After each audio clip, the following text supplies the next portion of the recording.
Welcome into the Resting in Motherhood podcast. I am so excited for our chat today.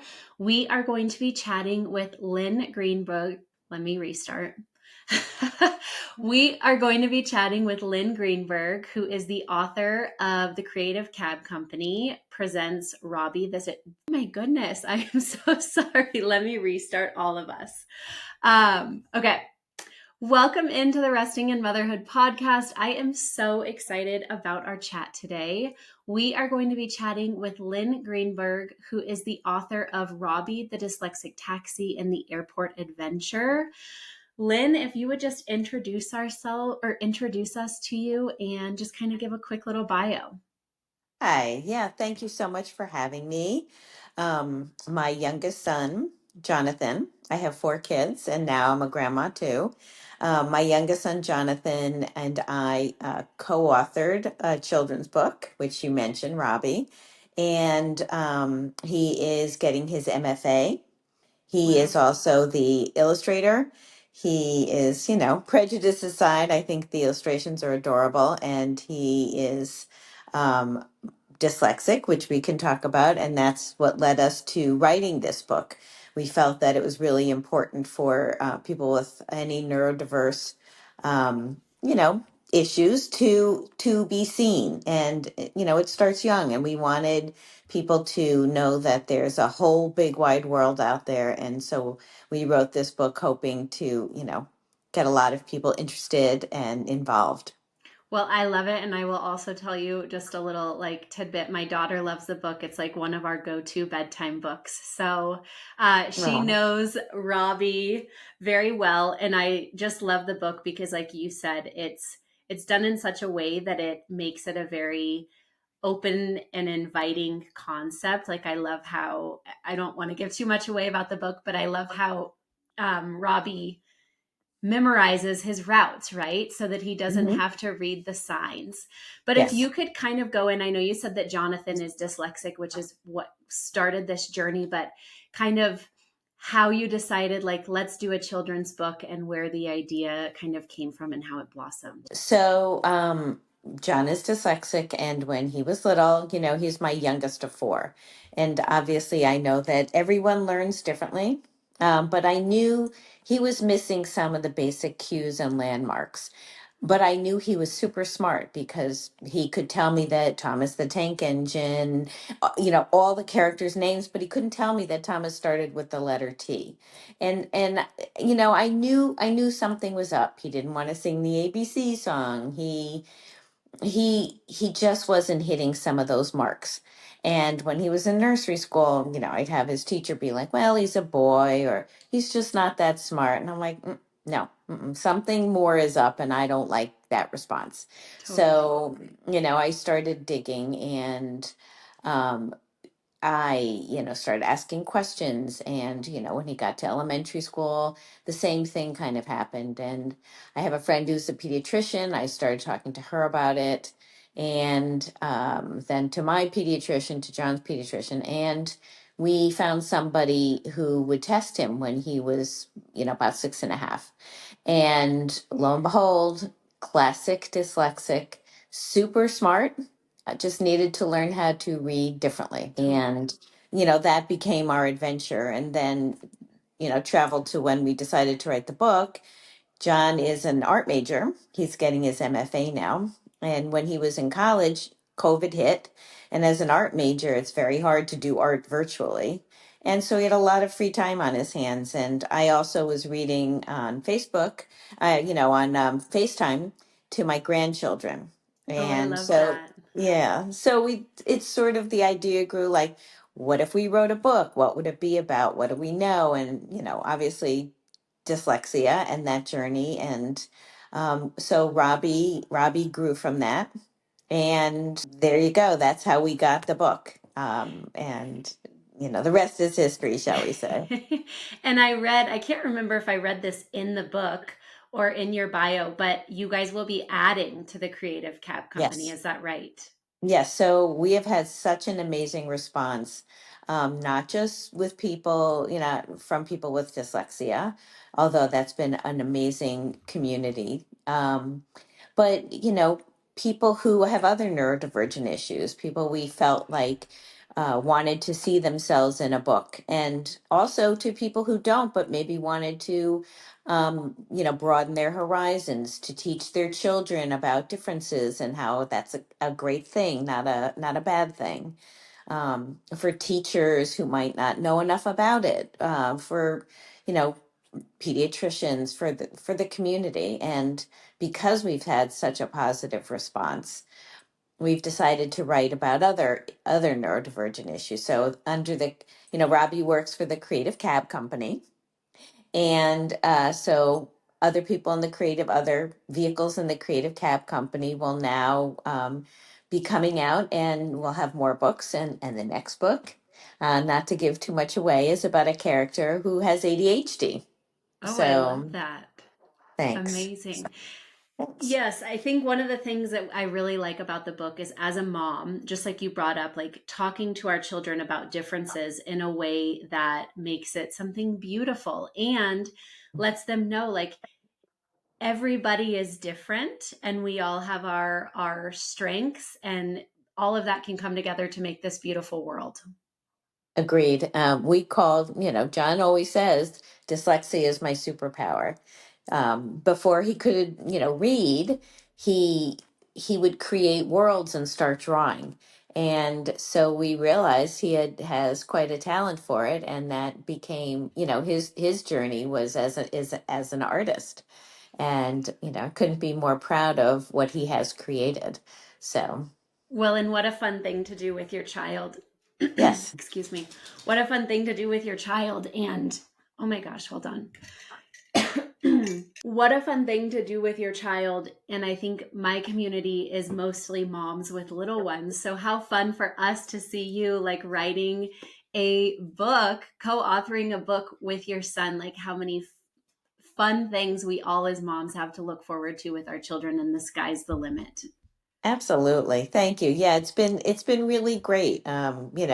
We decided right off that if this was going to go anywhere, we were going to have to not just be mom and son, but business partners. So we found Totally. a new language that we needed to communicate with each other, and it's been great. So thanks. Amazing. Yes. So, one question I have for you is, I know you said that you started asking questions, you got the dyslexia diagnosis, and then after that, how did you navigate kind of supporting him through that? Supporting him, I would assume, like, I don't know if he went to public school, but like the public school system might not be the most supportive in supporting a dyslexic child. So, how did you um, support him in that? And then I also just had the thought of like how beautiful that he wrote a book, right? Like, the one thing that probably felt totally overwhelming to him as a child is now something that he can say he's written. So, yeah, if you can Yes, just talk a little bit about that. sure. Once we got the diagnosis, then we set out on a new journey. Totally. The school system, I think it's very hard. Teachers cannot teach as many children as are in their classrooms. It's just not fair. Hmm. And so I think it's a lot of teachers also don't know enough about learning differences. And so in a class of, 20, 25 kids, you cannot really teach everybody. And so for us, the public school system was a problem. Even the learning specialist said to me point blank, I really don't know how to teach a child with dyslexia. And so I was glad that she had said that. And I spoke again to the person who tested him, because also the school wouldn't test him. Wow. So we had to go out and find someone, and she was a really wonderful person. And she had two children who had different learning issues. And so she was very helpful. And she pointed us in the direction of a school called the Windward School, which was only in Westchester, New York, and now is in Manhattan as well. But we applied. They only take kids who have a language based learning issue like dyslexia.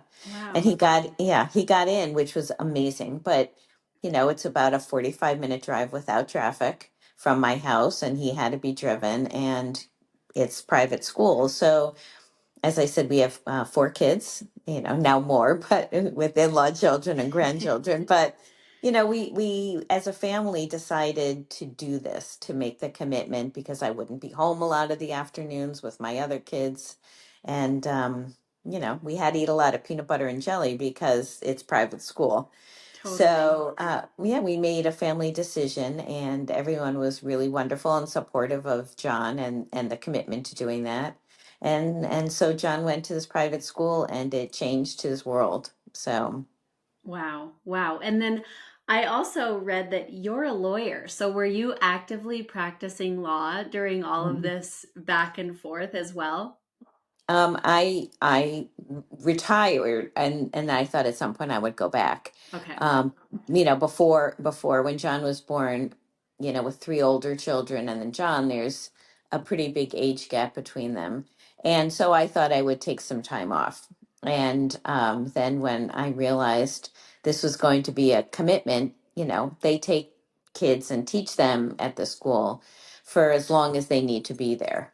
And so John was there for 4 years, which was amazing because often kids are there longer. But Wow. at the time, I thought, yeah, at the time, I thought, you know what, I'm not, I can't do it all. I can't do it all. For all the moms out there who say, you can, it's hard. It's hard to be a mom and teach, and for my case, be a lawyer. And I decided to retire at that point. Figured I could always go back. But I did not, and I did other things, and writing a book was one of them. I was just going to say, and then you ended up writing a book. And as a child of a mom who retired when I was born, I know just how special it is to have mom there and how much of a difference I'm sure you made in Jonathan's life as well. Well, I think it's so hard. You know, Women want to work, men want Totally. to work, and it's a very hard decision. I knew personally, excuse me, that I could not do it all. Like I tried working when I had the three other children, and I felt like I was racing and not doing my best job with any of it.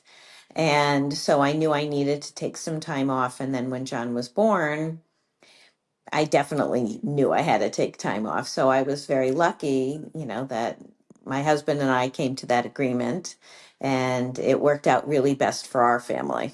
Wow. And like you said, now look at you guys. You both are published authors, which is amazing.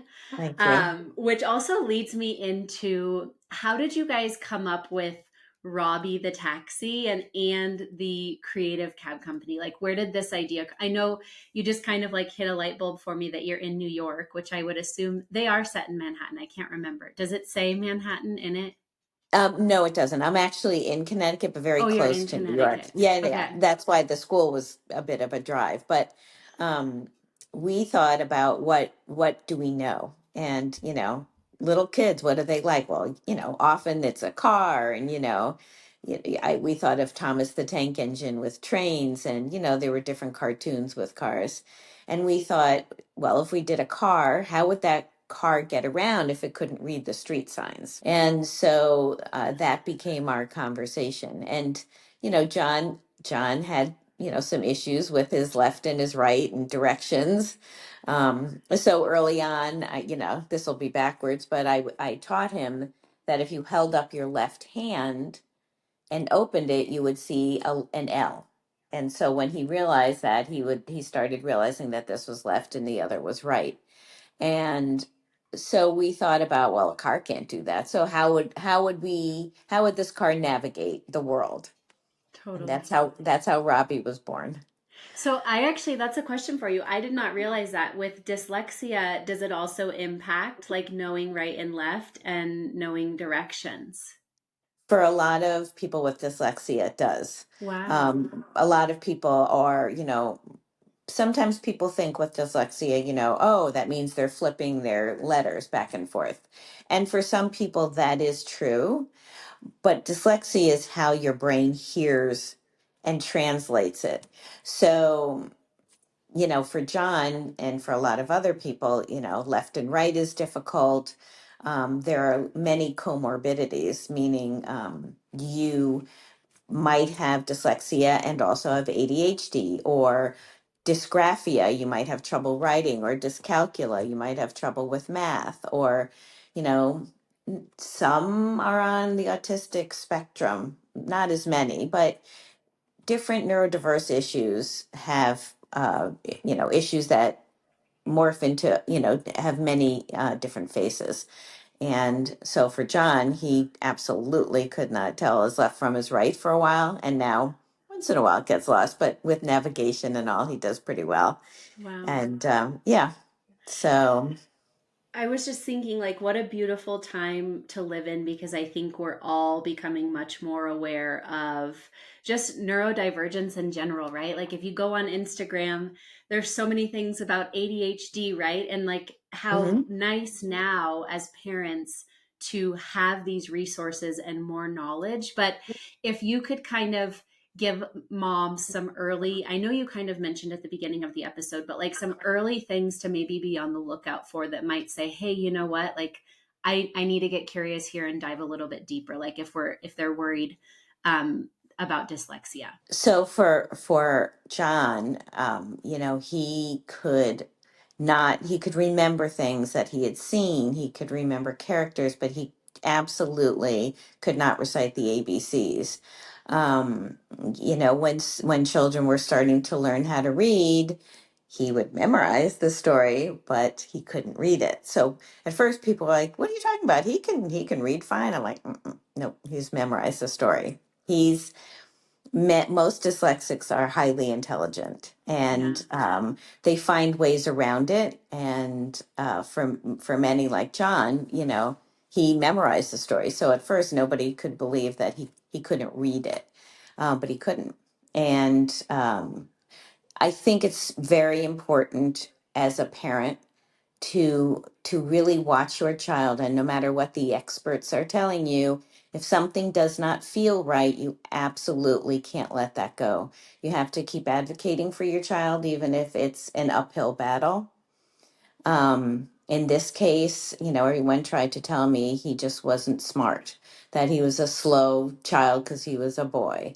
And I knew in my heart that that wasn't right. And they also would say to me, you know, well, John's kind of a trouble kid. And I'm like, he's so easy. He's the sweetest, kindest. Like, what are you talking about? But he was acting out in school because he was frustrated. And so I think the verbal and the nonverbal cues are really important for parents to watch. Don't let go of your gut instinct. Keep pushing until you find an answer. I love that. And you probably don't know much about my community, but that is, I'm like instinct driven. Like, let's follow our instincts as Mhm. mom. And I'll tell moms, like, if you get an answer from someone and it doesn't feel right to you, get a second opinion, get a third opinion, like keep A hundred advocating if percent. that feeling is there. So I love that. Thank you for sharing Thanks. that. Yeah, no, I think it's so important because, the experts aren't always the experts, and you know your child better than anyone. So, Totally. keep working on that, from that Yeah. instinct. Yeah. So helpful. And then one question I have for you is, did you run into any challenges as a mother-son team during writing the book? Um, you know, I I think, you try to be so careful with each other. Yeah. Parents and children, you don't want to be critical of your child. And so we had to find a language, and not that I would criticize, but I would be, we would say, well, what do you think of this part of the story? Or what do you think of this picture? And so we had to navigate how we were going to do this, taking ourselves out of, well, mom, or, John. So we had to find a different way to communicate. And we actually it's been great. We've been pretty successful at it. Every now and then I will, he'll say something or I'll say something, and we will sort of roll our eyes at each other. But for the most part, it's really been a great success story, I have to say. It's given us a lot of pleasure, to have a different relationship on top of, the parent child one. Totally. Yeah. You get to put on, like, you get to take off mom hat and put Yes. on like co-author or Yeah. co-worker hat. And we've That's also tried really hard. Oh, I'm sorry, but to find different jobs So like I'll handle more of the business aspect of it. He'll handle more of the creative aspect of it. So it's grown so much that we have had to work on changing those roles a little bit too. Totally. But I also think just being his mom and you being his mom, for him, like you guys know each other's strengths and weaknesses Yes. so well that I'm sure it was actually pretty easy to kind of like delegate who is doing what. Exactly. So, it really, it's been great. And I'm so proud. He's getting his MFA. He's working so hard and he's still doing this. It's like, two full-time jobs. So Yeah.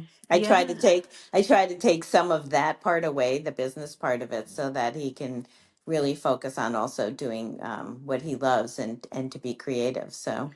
Does he have like what are his plans with his MFA? Has he like decided yet kind of what his path, what he wants his path to look like? He is not 100% sure. He goes between really wanting maybe to teach, Wow. um, you know, do teaching art, to maybe helping other artists be creative, like owning, working in a gallery, something like that. So he's exploring those things. He's sort of work, during summers and vacations in those two areas, and he's trying to decide what to do. Well, how fun for him to have like be a published author, but also have like the world in front of him to decide what he wants to do. Yes, thank you. It is. It's Yeah. exciting. Yeah. Yeah. So. One question I have for you is the book obviously promotes empathy and kindness. So, could you share some ways that parents can foster these values in their children, especially toward neurodiverse individuals? So, when John was younger, it was very hard to find community. We didn't have Facebook, we didn't have Instagram. Yeah. I couldn't do a lot of the research on my computer because, my computer was a big box and, it was like took 10 it took an hour to, turn it on and now I think there are so many social media sites and communities online, but I think it's very important to find your community for yourself as a parent and for your children. And I think the world gets very angry, and right now I feel like we're in a period of time where I wish the rhetoric was less crazy all the way around. Yeah. Differences can be beautiful, and I think we need to really tell our children that because we are their first teachers. Yeah. And you know it's very hard, but I think it's so important to tell your kids that differences are great. My strength might not be your strength, and that's okay because you might have something to offer that I don't have, and let's find those things together. And I think an explanation of some of the neurodivergent issues are important for other kids to understand. So I went into my grandson's classroom and read the book. Oh, And I love that. it was, we do that in other schools, but in his classroom, they were at the time learning, how to read. It was back in when he was in first grade. And, the questions were really great. What does it mean? What does it mean when they can't read? How is this, do I have it? Could I have it? I don't know how to do my ABCs. And it was a very interesting conversation. And I think that's all you can do is talk and open those doors for people. I love that. And I think that it's so sometimes as parents, we can feel flustered when we don't have the answers. And so sometimes we'll shut down or we feel uncomfortable because maybe we weren't raised like knowing a lot about neurodivergence. But to that open up that communication and say, even if like you don't know a lot, hey, you know what, I don't know that, let's research it together and make it not something that like we don't talk about that, or you Mhm. open it up and you make it something that you guys can learn on together if you don't have the answers. I think that is a terrific approach to taking care of raising young children because you know I think that's a better way to make the world a nice place. So. Yes. And last question, actually, I have two more questions for you, but what advice would you give to parents who have a neurodiverse child, especially those who might be struggling with how to support their child's unique learning needs? I think every child is different and every community is different. And I think it's very difficult. I think, it's important to advocate for your child, but also to really, as I said, listen to the verbal and the nonverbal cues your child is giving you. Someone might say to you, I think we should do X, Y, and Z for your child. At the time when John was little, before he went to the private school, and we knew he was dyslexic, they would pull him out of the classroom. And he was mortified. He hated it. And he wasn't going to learn that way. Yeah. And I think you need to listen to what your child is saying. And if they're having trouble, go into the school, talk to the people who are working with your child, ask your child what's making them feel, sad. Whatever the language you have with your child, try to find ways to have them open up, to feel safe to tell you what's going on. Yeah, amazing. And then along the lines of that, since he is the youngest of four, I think you said, Yes. how was it navigating? Maybe they were old enough that they were kind of mature enough to not be mean about it, but did you ever have to navigate like any teasing or anything like that, or navigating conversations with your older children? So John, my children are all in their 30s now. Okay. John's in his 20s. So the next one up is 8 and then 10 and 12 years Okay. older. So in some ways, we at first nobody understood. And I think it's normal. There was a little bit of impatience. But honestly, my children, once we all had an answer, they were absolutely more empathetic. But also, when he was, 3 and my oldest was, 15, she's got her, normal, teenage, I'm in high school, that's my little brother kind of stuff going on. And that's how the boys were. Um, you know, they were all wonderful and kind to each other, but, it's different because of the age difference. And now, because we are a really tight family unit, everyone, no one pays attention to the age anymore.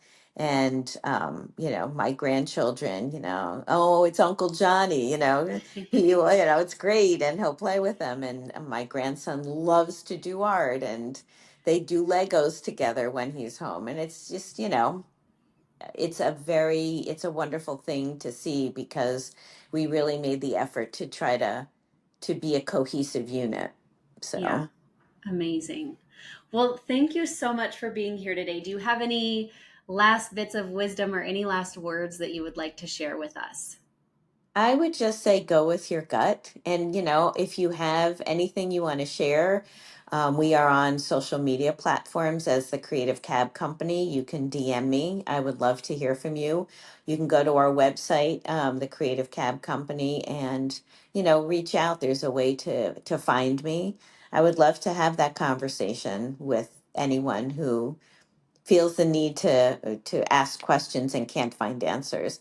I'm not, a licensed therapist, but I've navigated quite a few issues, so I'm happy to give you whatever knowledge that I have. So come find me if you would like that.